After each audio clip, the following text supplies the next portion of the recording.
Welcome everybody to the Permaculture Collaborative Network gathering. I like to just start off with a couple of housekeeping items, and then we'll go through our goals and intentions. So this event is being recorded. If you wish to not have your face shown in this recording, please turn off your camera.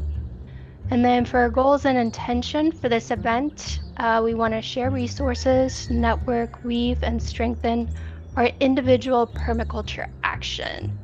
So for those that don't know who I am Rebecca Rubalcaba, the membership coordinator at PINA.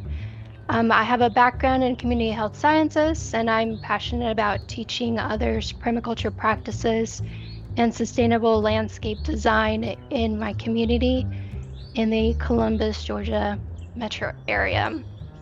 Co-hosting with me is Jack. Jack is currently facilitating director of the Permaculture Association of the Northeast. He has served as a board member since 2022. They seek approaches to permaculture that center place based on justice oriented paradigms while responding to the urgent needs for system level change to build paths towards sustainable future. So Jack, I'll hand it over to you and tell us a little about how this event came about and a little bit of that background story. Excellent. Rebecca, thank you so much for that introduction. It's a pleasure to be hosting this event with PINA tonight. So yes, I am Jack, calling from the Permaculture Association of the Northeast, and this is the second event that PAN and PINA have collaborated on of this nature. It is a regional network collaboration gathering. The idea for this arose a little over a year ago when within the Permaculture Association of the Northeast, we were asking ourselves how we could better equip our membership to really get engaged in on-the-ground activities that were going on in their community and how to help to create and facilitate stronger networks of connection between permaculture practitioners. There are so many of us with so many wonderful skills, and so this event is a container that we hope to hold some community networking and some community building within. And we have three presentations tonight, each of which will be relatively brief and followed by a breakout room in which we will have the opportunity to discuss some prompts, and I'm hoping that it will be a good, fruitful conversation and networking event for us all. Um, and with that, I will pass it back over to Rebecca, the first to introduce our first presentation. Thank you, Jack. So for our first presentation, I'll introduce PINA, Peter, and Elizabeth. So PINA is the Permaculture Institute of North America. We provide organizational support for professional and community permaculture across the continent. For this first presentation, for regional hubs and clusters, it will be presented by Peter Bane and Elizabeth Lynch. Peter is our executive director. He's the author of the PDC Handbook and eco-village designer and founder, a veteran PDC teacher, publisher, and journalist, and is currently living in Western Lower Michigan. Elizabeth is PINA's administrator. She lives in Southwest Pennsylvania, where she teaches permaculture, and she is currently working with the area of permaculturists to form a Southwest permaculture hub. For this presentation, they'll be presenting regional hubs and clusters. Peter and Elizabeth, I'll hand it over to you. Hey, thank you. I'll kick it off and then pass it over to Peter. So I'm going to share my screen, and I just to let you guys know, I normally have side-by-side screens, but I was not able to see everything. So I'm not going to be able to see you. So if you can't see what I'm doing, just let me know, yell out. So I wanted to share this resource with everybody. This is the PCX, or the Permaculture Crossing. This is a space that is co-managed by PINA with ARC, the Association for Regenerative Culture. And this is a really cool tool that we're hoping is going to be widely adopted by bioregions and people forming hubs. So I'll give you a really brief tour. This left side has a scroll down menu with all kinds of stuff, but this Home PCX is the main feed. This is a social media platform for permaculturists or permacurious people that is free and open to anybody. And this has the ability to have pinned posts and just a regular feed like you would find anywhere else. But then where it gets really cool is scrolling down on this left side, we also have these collections that drop down into individual spaces. So we have regenerative discussion zones to dive deeper into specific topics. We could host courses. We could have PDC teachers who have their PDC cohort space here. And then we also have the ability to make spaces for hubs and bioregions. And we tell people joining this space that if they see a space where they live, they can join it. And if they don't see one, they could ask us to create a space. So I live in the Central Appalachian region. So this is my bioregion, and it also has a feed. And then the other space, the spaces also have these tabs going across where you can put events. So that's a brief tour of this space. And then this step in the Southeast Texas Permaculture Network, this group is really like the gold star of bioregional organizing and using this space. They came together and actually created this space, and then we expanded it out to include all of these other groups. But they have organized themselves to have monthly meetups in person, but then they also use this space to coordinate with each other and to host their events. So they really have utilized this space in a way to connect with each other in a great, meaningful way. So I'll stop sharing and I'll turn it over to Peter now. Yes, thanks, Elizabeth. I hope that all of you who are not yet at PCX will consider joining it because it's a resource-rich terrain in digital space, and it's managed for and on behalf of permaculture interest. And as Elizabeth said, it's free. So what I would like to talk about tonight is some resources, some additional tools that PINA, Permaculture Institute North America, has helped to create and make available.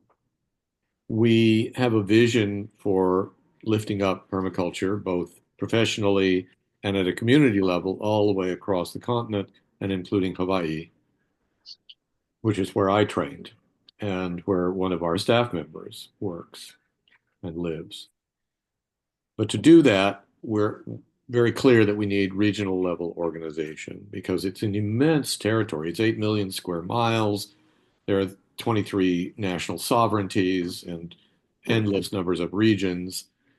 PINA, as a small organization, is not in any position to give the kind of one-to-one, personal, regionally nuanced response to people who are interested in permaculture, who want to organize it, who want to do it, who want to learn about it. So we're trying to lift up regional organizations. PAN is one, Great Rivers and Lakes Permaculture Institute in the region around the Great Lakes and Great Rivers is another. We have a third existing chartered hub out in Colorado. And as Elizabeth was pointing out, the Southeast Texas Permaculture Network, although it hasn't got an organizational affiliation with PINA, except through the Crossing, is a very vigorous regional hub. And we imagine there being scores and even hundreds more to come. So how are we going to get there? Well, one of the most exciting things I've come across in the last few years was a mapping project that came out of Ontario. I was fortunate enough to meet a woman, Jane Hayes, in the course of putting on a summit on North American leadership. And she was definitely one of the leaders, been involved in the Food Policy Council in Toronto for a long time, and got together with other people in her community, broadly, permaculture in Ontario. Ontario is a region bigger than Texas, but most of the people in it live in the very southern part, which is maybe as big as Pennsylvania or a little bigger. So it's easy enough for them to be connected. And they began trying to imagine what it would be like to have a picture, and then they went about creating it. So to make this visual and to give you something to look at, I want to share my screen here. All right, let's go to the top of this document, which is lengthy. It's probably about 40 pages. The title gives it away. This is a guide to how to create a map that helps you build community, which is something we want to do. We want our permaculture regions to be based on human community, where people know each other and connect and exchange resources and information and support each other and through all means of mutual aid. So you can get some idea of all the kinds of people who are involved here, because Jane lists them. Herself and Adrian Hodgson, joined by Malia Farouk, in consultation with me and Stephen Torrance, who was a techie guy, and with lots of help from allies, and then edited by Bonita, Eloise Ford, who's also on the call tonight, thankfully. This version was put together in 2023 and can be found, I believe, tell me if I'm wrong, Elizabeth, that it's at the PCX. We can find it there, or it's at PINA's website. It's on PINA's website. I'll All grab right. a link for it. Go and maybe you can put the link in the chat. That would be helpful.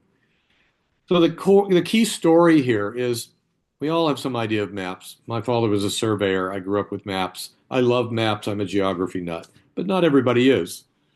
And if you're not, there's still a place for you and a role for you in helping to create a map resource for your community and for your region. And that is because mapping in this context, what we're talking about here, is a matter of mapping social relationships and activities.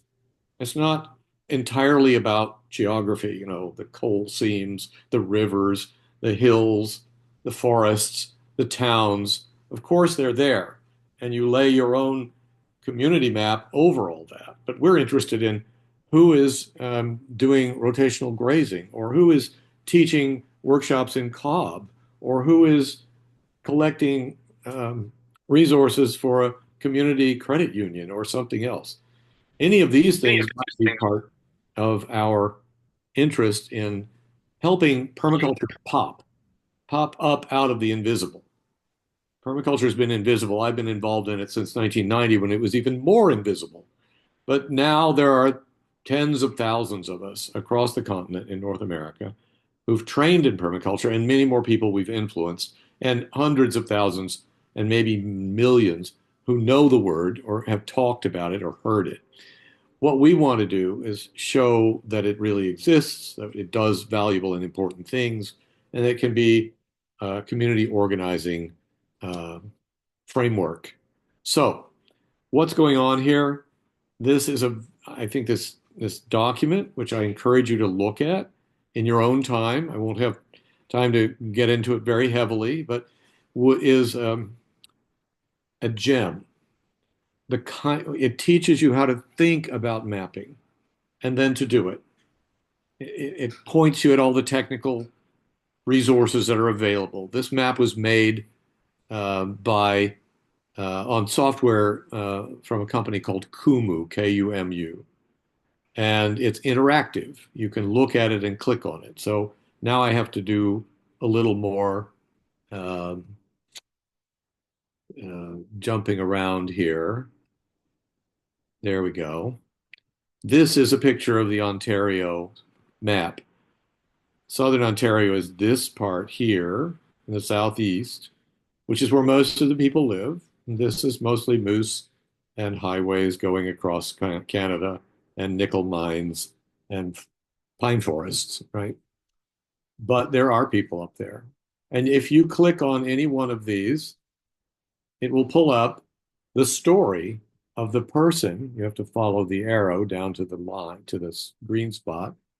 And you'll see that here, northbound Bloom, up getting into the Canadian Shield, anchored by Jennifer Noble, as a project. And what do? Community education, rainwater harvesting, native plants, edible landscaping, soil building, pollination. Okay. Well, I can tell you more because I met virtually Jen Noble when she sent in a design project to PINA's very first design contest that was proposing to connect Native elders and youth in a mentorship relationship so that they could build and continue their cultural arts. And I thought, man, this is brilliant. She didn't win the prize, but I gave her a, honorable mention. And, it was an inspiring project. So that's the kind of thing that's embedded in this map. If we look at any one of these, we can see, here's the rain barrel and sub-irrigated planter bed initiative, showing pictures, what they do, how they do it, how to visit, where it is located, when it was founded, how long if it has a website, an address, a phone number, all that kind of thing. How do you get that information and how do you keep it current? That's what the resource is that I'm pointing us to, this one. It tells you how to design your mapping process. It tells you how to gather the information, how to get buy-in from the members of your community. It goes into detail of how to design surveys so that people will respond, how to collect and use the data.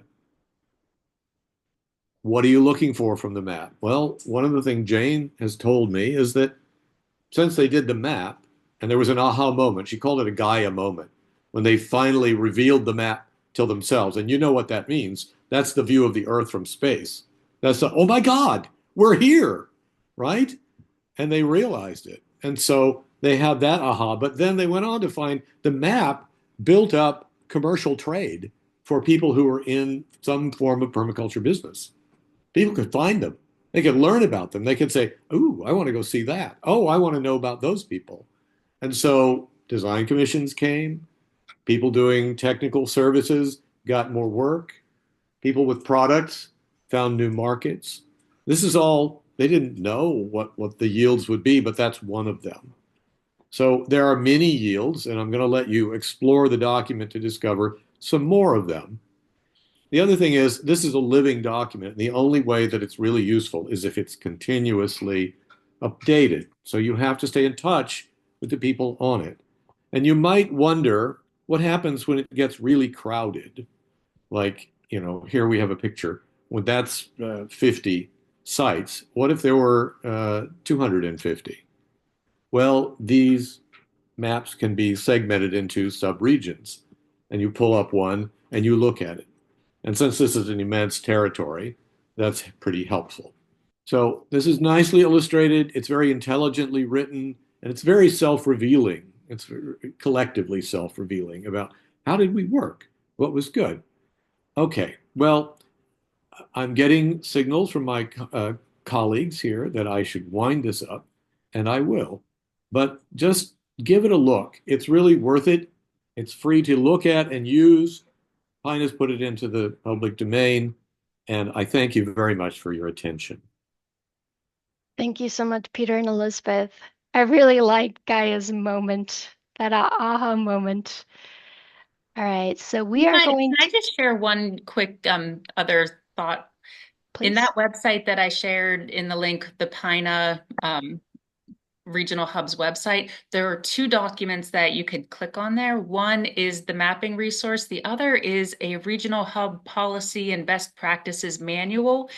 Take your time, look through that whenever you want to. It's PINA's best thinking in what a hub can look like, how it can form, what are the things to think about in creating an entity, and what are the types of activities that people could do together in a hub. So you could read through that, find it in the same place. Great, thank you. So we are going to split into smaller groups now. Jack, if you don't mind splitting those breakout rooms. Yes. So our prompt for this is like all organizing efforts, bioregional mapping requires social engagement. An interactive map may be visible elements, but it depends on the invisible structures of support. How would you organize in your region to make a greater impact and to sustain groups' solidarity and enthusiasm? We will be in the breakout room for about 10 minutes. And I've also just put into the chat a document for us to take some collective notes in. So within your group, I would invite a record keeper to just jot down a few little notes about what it is that comes up in your group. This will give us something to work on when we're doing our debriefing at the end. Welcome back, everyone. And just a little PSA, we are recording this session. We are not going to record breakout rooms. So just so that you're all aware, the recording of this will be posted. It will not include your breakout room sessions. At this point, I am going to pass the mic over to my peer in the Permaculture Association of the Northeast, Bonita, to introduce our next session. So thanks, Bonita. Of course. Thank you, Jack. So my name is Bonita Eloise Ford, and I am the board coordinator for Permaculture Association of the Northeast. So PAN's mission is to increase the resilience of the Northeast region by strengthening the regional permaculture network and increasing access to relevant education and resources. So I have been involved in the permaculture world since around 2002, and I actually started out in Northern California, and it was really interesting to see how mature the permaculture community, how far along, how developed it was out there, and then moving back to what we call Ontario. I've been back here in Ontario, Southern Ontario, for over 15 years now, and just to see how just the different stages that these regions are in terms of their local community development.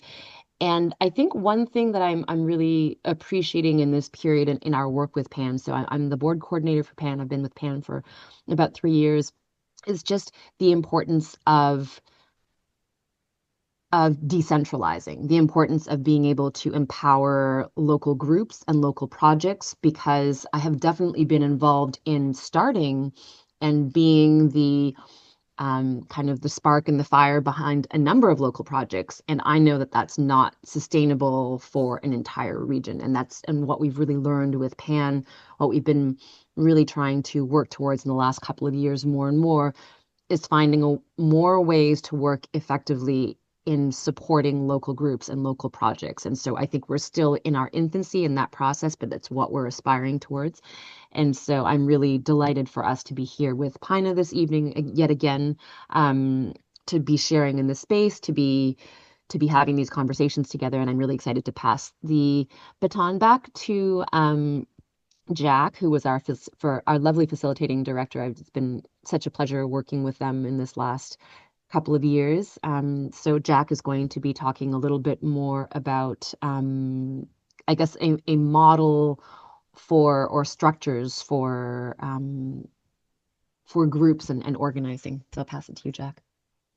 So I'm going to be presenting tonight on affinity group organizing. So affinity groups are an organizing strategy that I think would be really useful to have in the sort of toolkit for social permaculture practitioners as we pursue this goal of bioregional community resilience and localized mutual aid networks. I think that affinity groups are a time-tested historical tool in this kit that I would love to talk about a little bit tonight. Again, I'm sure some of you may be familiar with the strategy already, but I'll just talk a little bit about what I've learned in my experience and some resources that I've dug into. So just for framing, in case anyone isn't already familiar, an affinity group is a small group. It's between 5 and 20 people.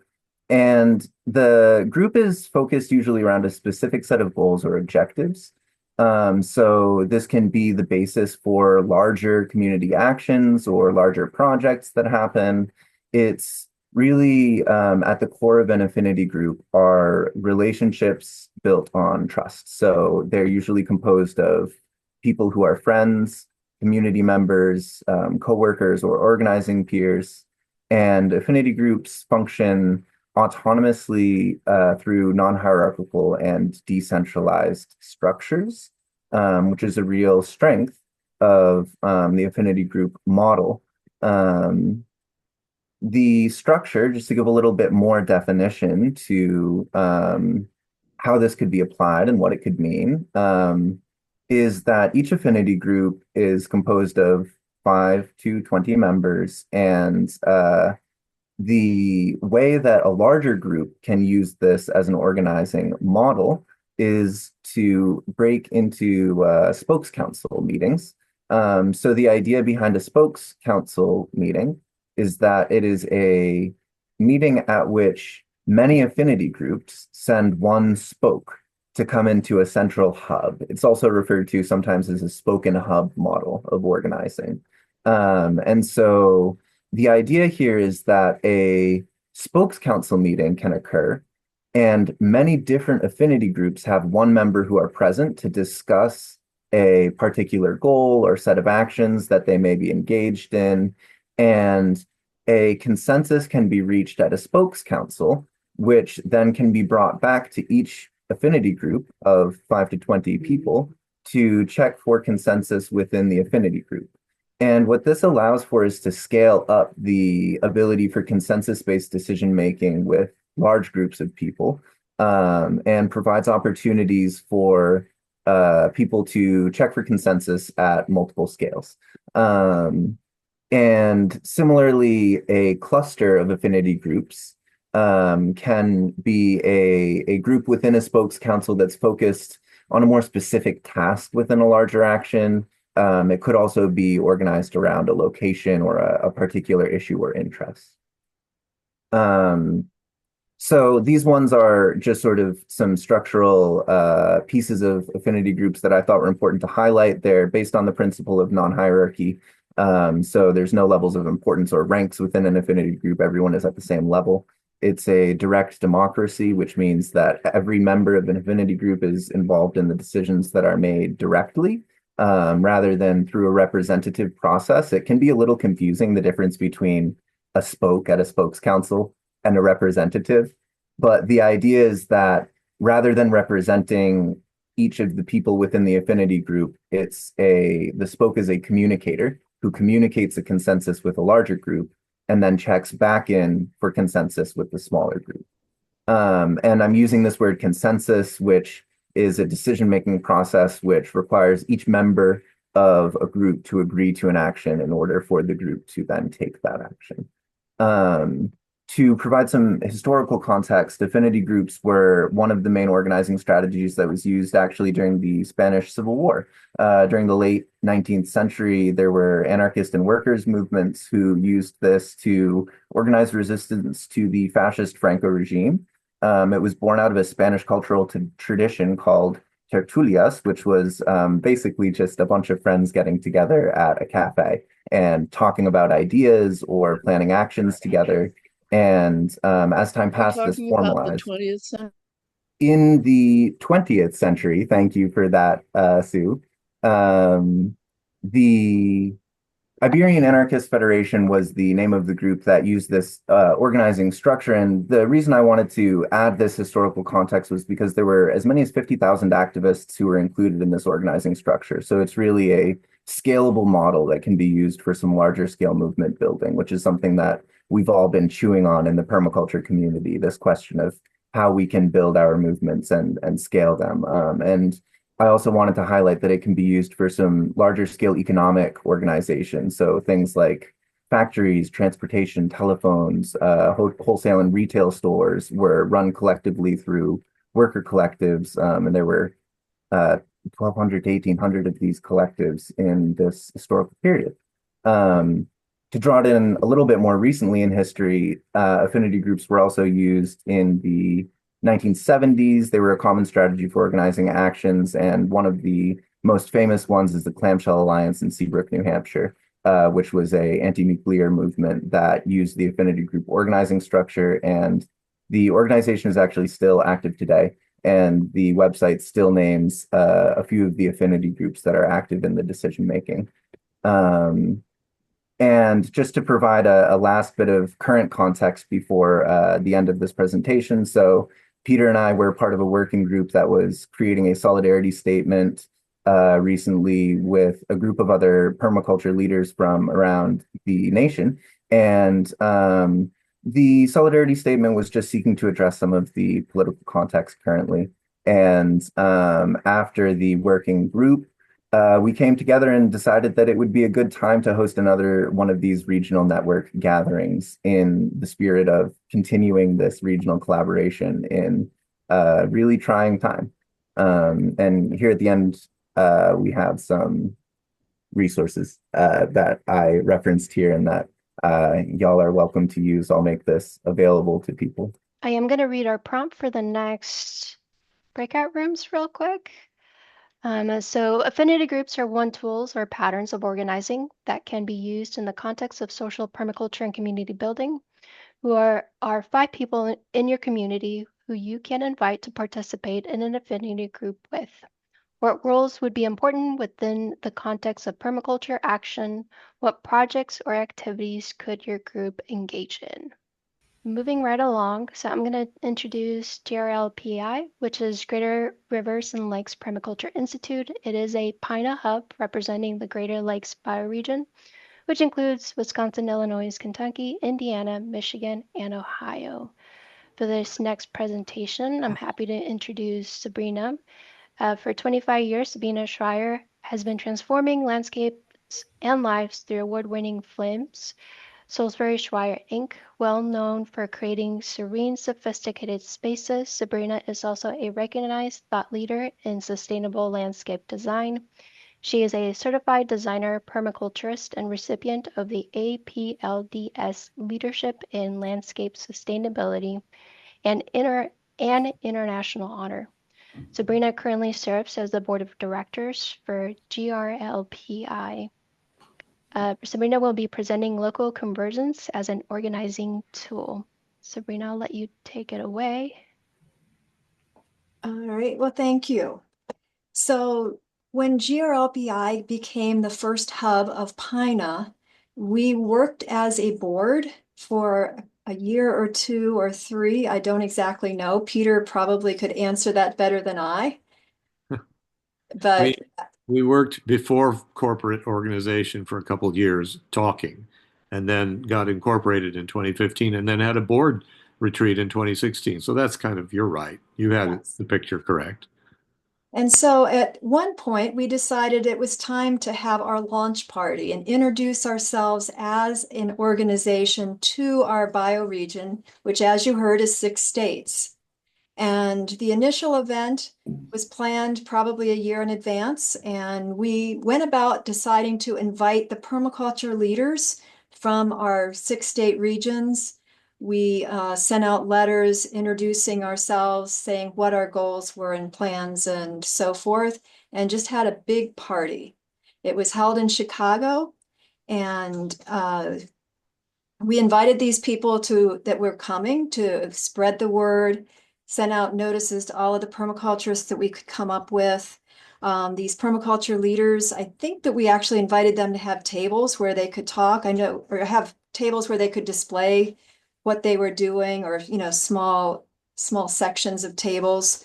Those were certainly open to all the nonprofits. We also had tables where those that wished to sell merchandise could, buy a table for $25, $50, a fairly small fee, but allowed to get the word out and encouraging people to come. We also had silent auctions at this event. And what this did was allowed us to have the party, but also to bring in some monies to get us started, because we were starting with essentially nothing. And so by having a small fee that we charged for the event, I think the fee initially included a membership, and then having the tables, having the silent auctions, we encouraged people that were coming and having tables to put things on the silent auction table. We encouraged new things as well as older or used books and items. Services worked, although with being 6th state, it's kind of hard to sell an on-site consultation to somebody from, Ohio when you're living in Wisconsin and so forth. So that was some bearing, but that did bring in some needed support, some visibility, as well as some income. And what we found is that some of the presentations we had presentations throughout the day with some space in between that allowed people to communicate and converse and, vote on topics of interest and write down their silent auction purchases. But we had the entire community there at the beginning for introductions. Then we would break out into groups and have topics that were varied. We also had topics that were for different levels of experience. Many people were very experienced permaculturists. Others were just permacurious and had no idea what permaculture was. And so we found that an introduction of permaculture at all of the continued permaculture convergences was really important. Having that intro as a breakout early on in the event was helpful. And then we had a keynote. And Peter, of course, is an excellent keynote speaker, so I know he's done that several times for us. But that always is really helpful in sort of getting everybody excited to hear a really strong presentation. So the first event was in Chicago. It was urban. It was a one-day. We had a little optional field trip after for those that wanted to get together and reconverge and just do some fun things. There was music at the event. We had food available nearby, so we didn't have to worry too much about that. We just kept it really, really simple. And then we had every year for a few years, we were doing a bioregional convergence for the 6 states. That we soon found was a little bit much, so we started going to more of a every 2-year model. And then in between, we could sometimes support some of these more localized groups. Some of the events were rural. In fact, some of them only had camping. We found it was nice to have a mix where people could stay in hotels or they could camp. Some of them were only urban. Some were one day. Some were for the whole weekend, starting on Friday night through Sunday afternoon. Some of them were indoors only in the middle of the winter. January, February worked out really well for the winter convergences, especially in urban areas, whereas the outdoor ones, summer and fall, worked well, but you need to make sure that there's accommodations for, rain and so forth. But we did try and scatter them around our 6-state region. The best thing we found was central Michigan. So we've had numerous ones in the sort of central Michigan because it is easier for people to go from, the very diverse corners of our region. And we also had a lot of board members scattered in that area. And so what we learned is in the planning process, it's really good for the board to have a board member nearby. When you're doing a convergence, have a board member that's within easy drive that can work with any local site committees, be on site, check out the facility. That is ultra important. So our planning committee is usually a subcommittee of the board where we have some of the board members, but we also bring in local people. We have sort of a local site committee that's working on it on the side, and maybe a representative of that group comes into a planning meeting. And then we have some others. So say we're doing a convergence in Ohio, we may have somebody that's helping the plan convergences that's from Wisconsin, just because they're passionate. So this subcommittee for events has been very helpful. So we usually allow a year, try and get the speakers lined up, put out a call to speakers in advance, and then do targeted outreach through Facebook, share it to permaculture sites, try and spread the word. Press releases have been helpful to local, news sources where we might get those that are permacurious or catch some other permaculturists. We've also learned when we are planning on budgets, keep it simple. Try and streamline it as much as possible. We really had good luck with an early bird special rate. Keeps it really affordable, and it also helped us to get our numbers in as early as we could so we could plan for food if we were doing food on site. And then those last minute people just pay more money. Let's see. Do not let the local site committee manage the money. Keep that at your hub region. That was a definitely thing. So you have to control the purse strings. The local site committees can run renegade. As far as the event, the volunteers are important. And then a variety of topics. Like I said, we try and have time for interacting between events as well as having the diverse topics, but we wanted to have inspiring things. So we found it was fun and really, I shouldn't say fun, but really interesting and inspiring to do some of the indigenous ceremonies and bring in that community for some of the convergences we have. Things to beware, slide projectors don't work real well outside. Storms come and tear down tents in the weather, so you think you have this giant tent. But we found that some of those challenges actually brought the community together, and people felt like they were more a part of presenting it because they were putting the tent back together, supporting us in this whole thing instead of being presented to. They were engaged, which really, it was one of the most challenging ones that we had was last year with weather and so forth, and the community gathered. It was fabulous. It was the strongest convergence we've had. And then connecting time around a fire is really great. You can have work projects going on simultaneously, but we found don't split up the community too much. Don't have 5 different topics going on at the same time. It's just easier to keep it to 2 or 3.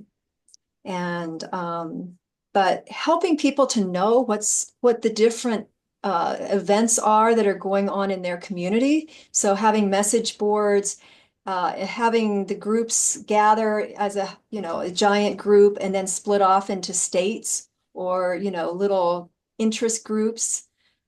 Those have helped to build community after the fact. So allowing the means and connectivity afterwards. And also board members should try and get involved as facilitators, because what we do in these bioregional convergences is to show what our convergence or what our hub is all about.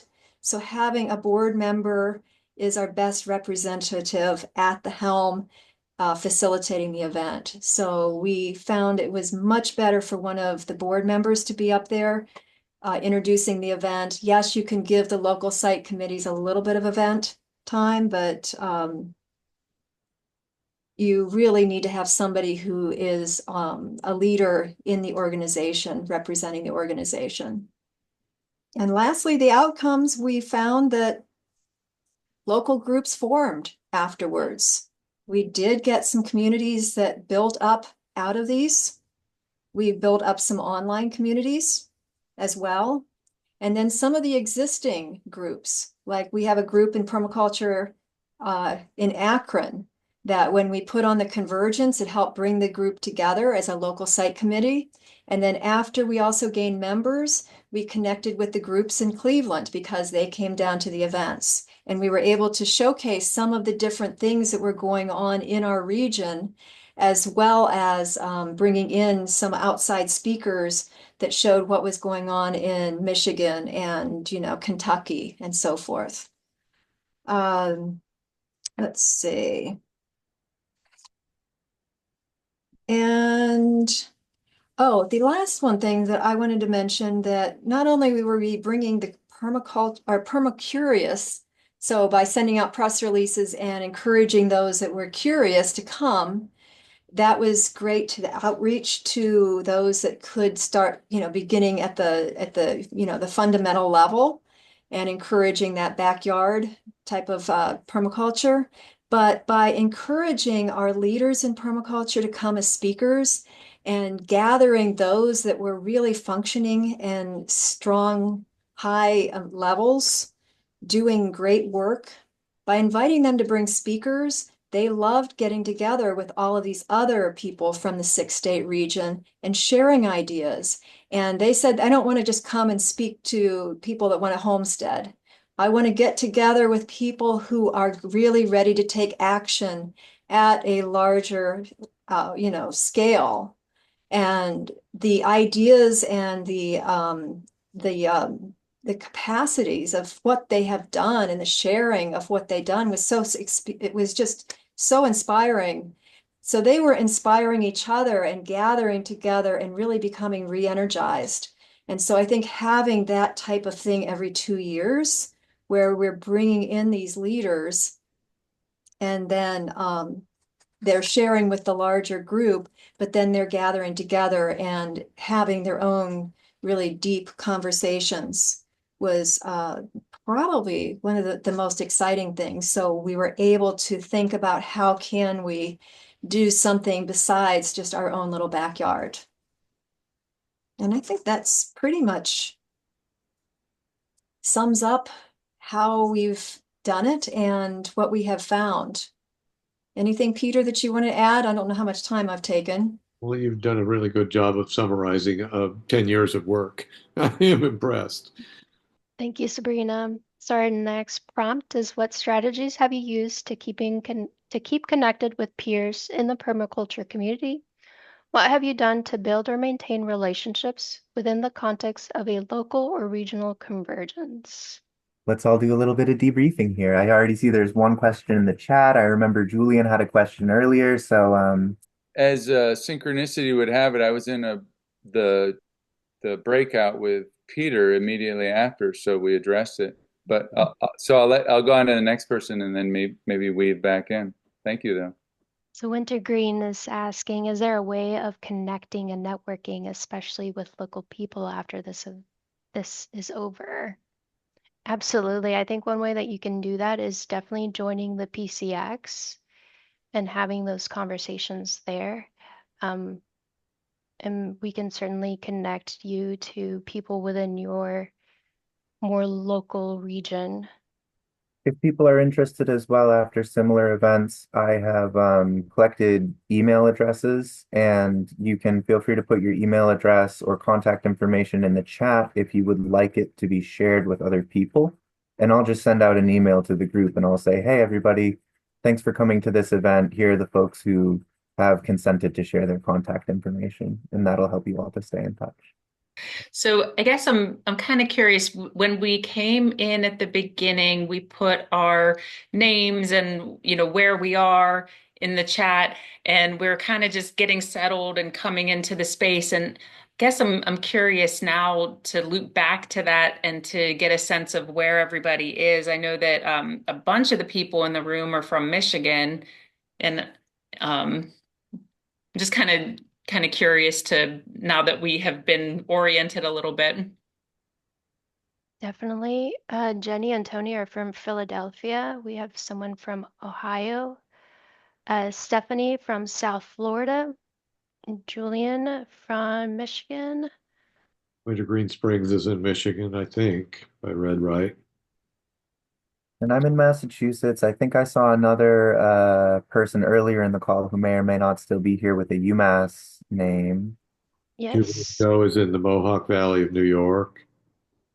LM Parson is in Richmond, Virginia, which is also mid-Atlantic. Kelly's in the Great Lakes area, northeast of Ohio. Okay. Let's see. I think that covers. Linda and William, I don't know. Maybe they can tell us where they are. Linda did not join any of the breakout rooms. I'm not sure if Linda is sort of more passively participating tonight, but I don't think that I'm not entirely sure whether Linda is present at the camera. I'm in Philadelphia. Okay, cool. And I'm in Pittsburgh, opposite end. And just in case you didn't see it, oh, Linda's in Western New York. Okay, Linda has chat. And just in case you didn't see it, Sabrina and Peter, Wintergreen Springs said that they have a 200-acre property and would love to host events. So that's your region, and not developed yet, but they're going to start building on it. Very cool. So So glad. weaving. Thank you. Yeah. So I put the in the chat, I gave an address, info@greatriversandlakes.org, which goes to our regional hub and would be a way to seek out contacts within the region. So anybody who's in the 6-state region that we cover, which is also bigger than Texas, stretching from Lake Superior to the Cumberland Mountains, can use that as a way of making contact with our already rolling regional hub. We're all about making network connections. Maybe we should try and work with William Tim. Start I have a question for the group, if it's a good time for that. Oh, yeah. It's a tricky thing defining a region, a bioregion. I'm wondering how the 6-state thing was decided upon, and apologies if that's been blatantly summarized in other obvious locations that I didn't come across. I can speak briefly to that because I was involved in carving up North America into regions, and it was not from the point of view of easy organizing. It was from the point of view of trying to put territories together where people might hope to be able to make face-to-face connections sooner or later.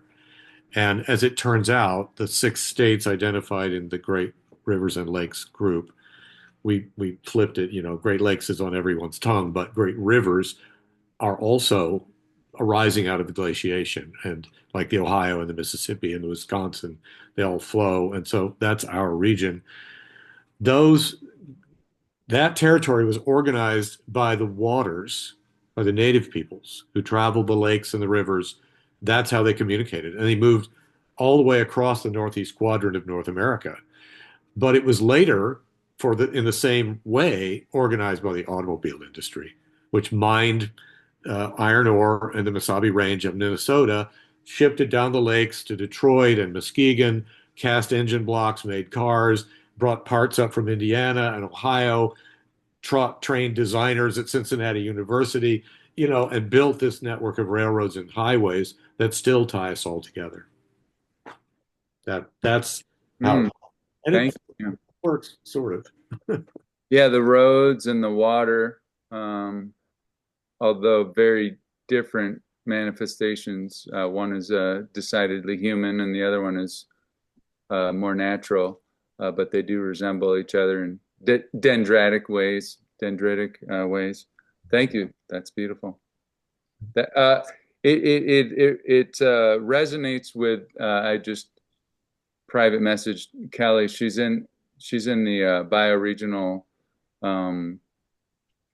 design school with Joe Brewer, and the first presentation that he had was about thinking like water. So it reminds me of that. Like, humans think we can outthink ourselves just with the latest gadget, but actually, if we start thinking like water, for example, then we get interesting ideas, right? So it reminds me of that. Julian, I'm curious what question you had to Peter. It was basically about, because I've worked with these living documents before, and figuring out how to harness the collective wisdom can be challenging. I'm also an editor. I've helped to write, edit and write books, and also video editing. So I like editing and the process of trying to distill the collective wisdom and all that. So the living document, the Google document that is a shared document, for example, I was looking for a parallel to the when he showed is it called Kumu, the It was the platform for the so the Ontario. map that he showed with like the 50 hubs or whatever Heights, yeah. for Ontario. When it gets to 250, how do you manage that? Well, you subdivide so with a living document, I was asking if there's a clear parallel with a living document or different ways to manage the complexity of all the, comments and things like that that you get on a living document. That's That was great. basically the question. It's like going back to that principle. Go I from think pattern to detail. exactly. Well, if I can, just piggyback on that briefly, the the the map as a living document has constantly changing input from scores, hundreds of people potentially. And that somebody's just got to gather that and keep updating it, keep it refreshed. The hub mapping resource, which PINA helped commission, which Bonita helped edit, and was inspired by this original work in Ontario, is a distillation of the learning out of that group. It will evolve, but maybe less rapidly because it'll take other groups doing something parallel to generate a test or did that work or where were the gaps or what could we add? Oh, we found this. And Pine is committed to refreshing the resource as other groups do it, use it, and help us bring it along, evolve its understanding. So there's two levels here. One is that at the regional level, you've got to have some sort of structure that ties people together and pulls their information in so that it's alive and fresh. And then there's the meta level of the document, which helps us create these maps and how we might think about it. That's more of an intellectual trust, if you will. Like we're sharing it, we're bringing it along together. Elizabeth, I love your comment. You said thinking about scales of hubs and the dendritic pattern. I see permaculture organizing as a fractal. Small sovereign groups like affinity groups interconnected with mid-scale groups like monthly meetups sized interconnected with bioregional scale. I have a question. I'm from Chicago and Southern Illinois. It's where I grew up, but I'm a transplant to Richmond, and it's always been interesting. Where would you classify Virginia? Because I hear it's like classified as Mid-Atlantic, but then it's also classified as Southeast. It's weird because, at least it's weird to me, like this uncertainty of what this location is in terms of bioregional. I have answers for everything, but I'll shut up and let other people comment. I've lived partly not in Virginia, but nearby, and I have some thoughts. But I'll wait. I mean, I've been into thoughts. That's why because I've heard both. I mean, Well, Virginia's fronts on the Chesapeake, right, which connects it to Pennsylvania, mm-hmm. right? Because the waters come down from the Susquehanna and they come from the James and the York into the bay. So that part of Virginia is very much mid-Atlantic, the middle of the Atlantic coast in the United States or North America. But if you go into the Western mountains, that's Appalachia, and that's even as far west as what you'd call Katua, the Cherokee name for the high waters, region of the high mountains in the east. And I lived in Western North Carolina, which is very similar and quite close to Western Virginia. So it's, the territory of Virginia is a bit weird in that way as a state or a commonwealth. But it's not one place. It's a couple of them. And historically, it even broke because West Virginia used to be part of Virginia, but they didn't believe in plantation agriculture or slavery. So they broke off during the Civil War, became a new state. That's a very different territory. Yeah. There's my 2 cents. So we would be Mid-Atlantic in Richmond. I think so. or like on the James. Okay. Yeah. Ask Robert E. Lee. He was trying to get to Gettysburg, you know? Or Yeah, join both. transplant is just a Yeah, you very can do both. There's lots of ways to play this game. Yeah. Well, and bioregions don't recognize state lines. So, bioregion can definitely cut across state lines for sure.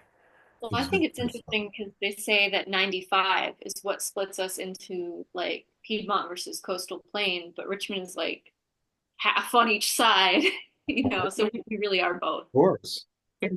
Yeah, there's an example. So where I am, I'm just outside of Pittsburgh, and I have colleagues in Youngstown, Ohio.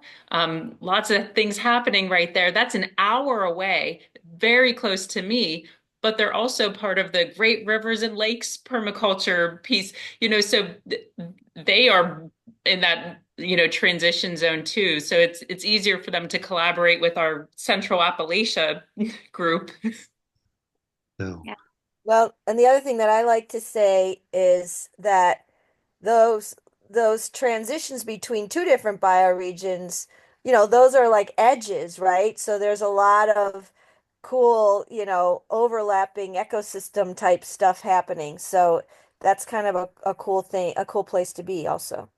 Yeah. Great question. And I just popped this in the chat. This is great discussion. I'd also love to invite anybody who maybe is chewing on something and hasn't spoken yet to chime in. I'd love to get all the voices in the room before we go. Yeah, so please feel free to step up here. I just wanted to point people back to the solidarity statement that is on PINA's website. So Jack mentioned it earlier in their presentation, and folks can sign it. So individuals can sign it, groups can sign it. And so I think PAN is in the process of signing it, and we've also encouraged our board members or invited our board members if they want to sign it individually. So if there are people on this call that are, please just, at the very least, I invite you to take a look at it. I think it's a beautiful statement. And I'm particularly tickled that it kind of maybe was birthed in Northern California, which is where my permaculture life was born, and I've found through my current community has found its way back to it. So it's just I do appreciate the network across Turtle Island. So thank you for everyone for being here tonight. Was that shared like on Facebook or anything? Because I feel like I signed something. I don't know that. I mean, someone might have put a link on Facebook. I'm not. I just made sure that it was up at the PINA website. That's where it's hosted right now. Okay. Where you can sign it officially. You can add your name to the list. Gotcha. Yeah. I am the keeper of that list. I do read the comments that are in there. And we have a growing list of individuals, which is great to see. It's thrilling to see you all come together, all of us. It feels very good. I feel like this was a great success. I would just like to say that I really enjoyed all the breakout rooms, just talking to people, because even though I feel like I feel like I practice permaculture, and I did my PDC in 2012, and it takes a long time. It took a long time for me to feel like, okay, I am a permaculturist now. It probably took 10 years, and even though I know people who are in the permaculture space, we never really get together and talk about permaculture. So this was really wonderful. I really loved talking to folks in the breakout in the chat rooms, and I connected with William, who lives here in Philly, and hopefully we'll get together. So that's wonderful. Appreciate it. Appreciate it. Really enjoyed it. Oh, thank you for the feedback. See Wintergreen chiming in the chat again, reiterating that there is space to be put to use in Michigan. It's so cool how many of these Michigan folks are represented here tonight. Great work. Y'all are really active. I love to see it. Well, Sabrina put her finger on it. Apparently, this is a place to be. And it's interesting on the point of the water and the connections. The Odawa people were the master politicians, and their summer home was on in the Straits of Mackinac because they could go in all directions on the water, and they controlled the fur trade, and they negotiated with the different groups that were in different territories, and they would come further south down Lake Michigan on the shore during the winter because it was a little warmer. And it's surprising. Michigan's a little off the beaten path. To get there, you have to come through Ohio or Indiana. It's almost like an island. It's two peninsulas, but it turns out to be very well connected if you're in a canoe. I've really appreciated being here with all of you, even though I've been involved in permaculture individually for many, many years. I haven't in recent years had connection with other people, and I've appreciated kind of reconnecting in this way. I would just point out that there are at least 3 permaculture organizations represented here, PAN, GRLPI, and PINA, and that as you feel moved, you're welcome to join any one of them. This is how we put on these kinds of things. Memberships help pay for this. Donations are welcome. And the websites are perhaps not here, but might be put up. For anybody who would like to further peruse, there's a lot of information at these various places and connectedness potentially to be harvested. Yeah, love to invite donations. So we're planning on splitting the proceeds between groups, but we wanted to keep these networking events free because we think it's important that people are able to access this as a community space. But yeah, anyone who feels moved, feel free to go ahead and make a little donation over to PINA.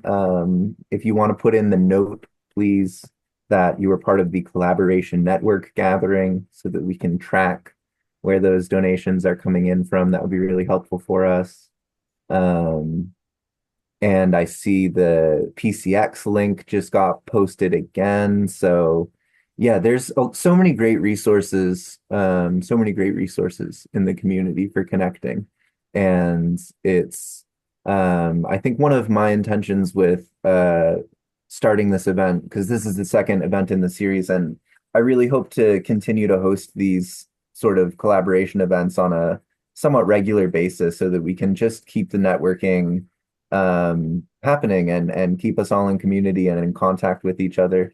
Because again, there's so many incredible skilled people who show up to these events with so much knowledge, and we have so much to learn from each other. And it's a moment when I think that, yeah, we need to be really working together towards our shared goals that we have in the permaculture community. Solidarity is not just a statement. It's a way of life.